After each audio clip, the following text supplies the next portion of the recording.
두 번째 영상입니다. 전자정부의 유형이라고 되어 있습니다. 교재의 72쪽부터 89쪽까지 좀 많은 내용인데요. 이 많은 내용을 좀 필요한 것만 딱 3개의 개념으로 압축을 해서 말씀드리겠습니다. 첫 번째 기술관료정보라고 합니다. 책에 이 단어가 나오긴 하는데 이거는 좀 말로 설명하고 특히 영화나 드라마가 이걸 좀 많이 보여주는 것들이 있거든요. 기술관료정보라는 것은 어떤 정보 기술을 상당히 많이 가지고 있는 관료, 공무원들이 주도하는 어떤 전자정부라는 것이거든요. 자, 이것을 왜 기술관료정부라는 유형이 생겼냐? 이거는 업무 효율성을 극대화하기 위해서 만들어진 겁니다.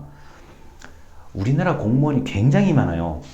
굉장히 많고, 자, 공공기관까지 합하면, 그리고 준정부기관,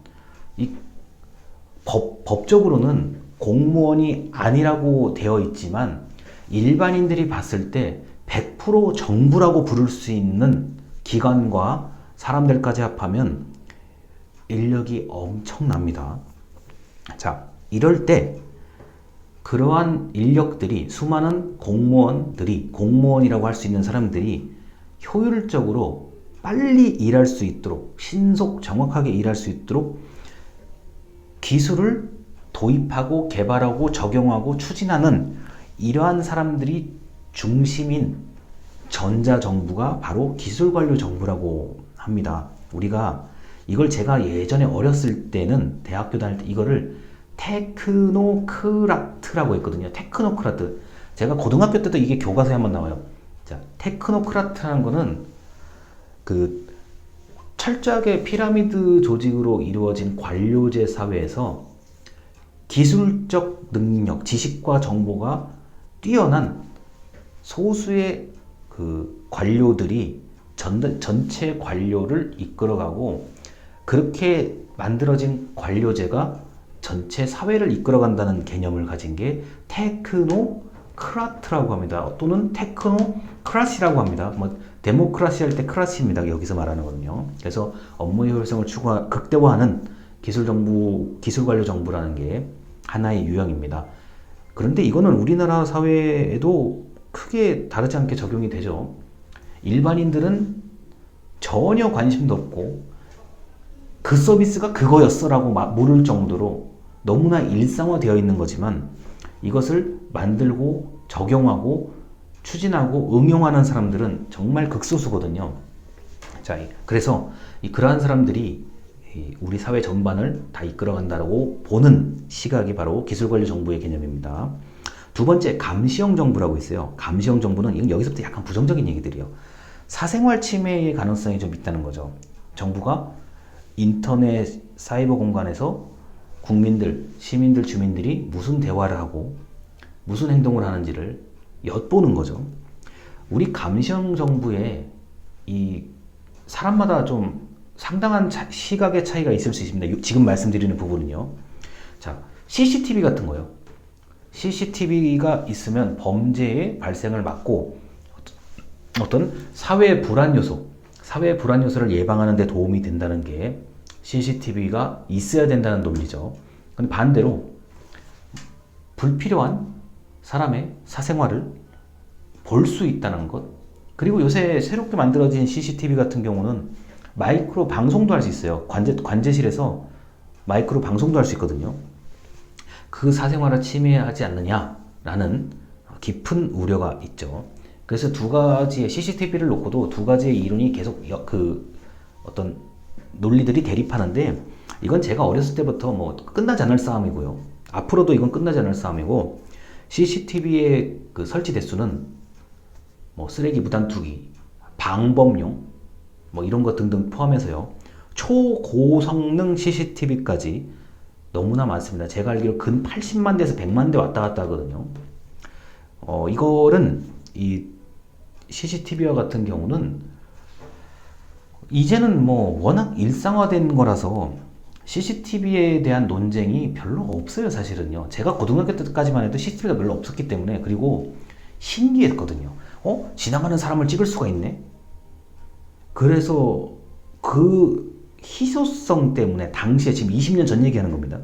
희소성 덕분에 그때 이거 가지고 논란이 많았었는데 이거를 이미 우리는 우리 철학가라고도 할 수 있고 문학가라고도 할 수 있는 조지 오웰이라는 사람이 있습니다. 조지 오웰의 1984자 1984라는 책을 보면은 이미 감시형 정부를 예견하고 있죠. CCTV가 각 가정을 보고 있어요. 가정 안에 방까지, 집안의 방까지 다 보고 있고 촘촘하게 연결되어 있습니다. CCTV를 가지고 정부가 그 소설 속에 나오는 정부가 모든 것을 다 보고 있다는 것. 이미 아주 오래전에 조지 오웰이라는 정치학자입니다. 제가 볼 때는 정치학자이면서도 문학가 그런 앞날을 보는 사람들이 있었죠. 아, 이게 위험한 일일 수도 있겠구나. 저는 그래서 감시형 정부의 대표적인 얘기를 특히 고등학생들한테 특강할 때는 제가 조지 오웰의 1984라는 건 100% 얘기합니다. 자, 세 번째, 전제적 정부. 정부의 권력을 강화한다. 이거 빅브라더 얘기를 하는 거죠. 이거는 정부가 전자, 통신, 정보, 지식 수단을 활용해서 전체적인 국민의 행동을 감시, 통제하는 오히려 감시형 정부보다 훨씬 더 발달된 형태라고 볼 수 있겠죠. 영화로 따지면 V폰 벤데타 같은 경우 딱 이 영화의 개념이거든요. V폰 벤데타요. 제가 그 대학원을 다녔을 때쯤, 대학교 졸업해서 대학원 다녔을 때쯤 굉장히 오래된 얘기, 그것도 15년 전인 것 같은데 그때 우리나라를 한 번쯤 강타했던 아주 좋은 영화입니다. 그리고 여러분 여기서 영화를 좋아하시리라고 보고 좀 가끔씩 우리 케이블 방송에 나오는 이퀄리브리엄이라는 영화가 있어요. 좀 약간 말이 안 될 수도 있지만 그 기본적인 내용은 이퀄리브리엄이요. 아주 좋은 전제적 정부의 사례를 보여주고 있고요. 그 영화에서 나오는 각종 상징물들이 전부 다 테크놀로지 개념의 얘기들입니다. 뭐 그 정도가 아주 대표적인 빅 브라더 전제적 정부에 관련된 얘기고요. 뭐 이거 말고도 많아요. 제가 또 어렸을 때, 제가 고등학교, 대학교 다녔을 때 우리나라 그리고 전 세계를 거의 열광적인 그 바람으로 몰고 갔었던 영화 아일랜드 같은 경우도 기가 막힌 영화입니다. 제가 지금 봐도 아일랜드와 같은 영화는 아일랜드요. 아일랜드라는 영화는 어마어마한 영화고 전제적 정부, 감시형 정부의 거의 끝을 보여주고 있는 영화라고 보셔도 뭐 크게 틀림이 없습니다. 그래서 이런 정부의 권력 강화에 대한 비판을 하기 위해서 많은 시민들이 교육을 받고 전자정보통신 기술을 활용해서 계속 감시와 견제를 하고 있죠. 근데 이렇게 부정적인 내용 말고도 전자정부는 각종 의사결정 향상에 도움이 된다.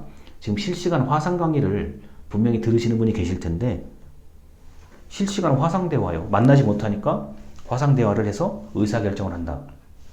원래 화상회의는 대륙 간 개념입니다. 아시아와 미국, 뭐 북아메리카와 남아메리카 서로 만나기가 어려운 사람들끼리 신속하게 결정을 하자라는 개념을 가지고 만들어놓은 게 화상회의입니다. 그래서 화상회의에 관련된 프로그램들은 길게 얘기를 하면은 이게 효율성이 떨어져요. 30분 내외로 빨리 어떤 안건에 대해서 각자 다 이미 말할 걸 준비해 놓고 시작해서 간단히 의견을 교환하고 할까 말까, 미룰까 말까 이런 걸 결정하는 게 화상회의 프로그램의 기본적인 발상이라고 보시면 되겠습니다. 일단 여기까지 하고 계속 이어서 말씀드리겠습니다. 감사합니다.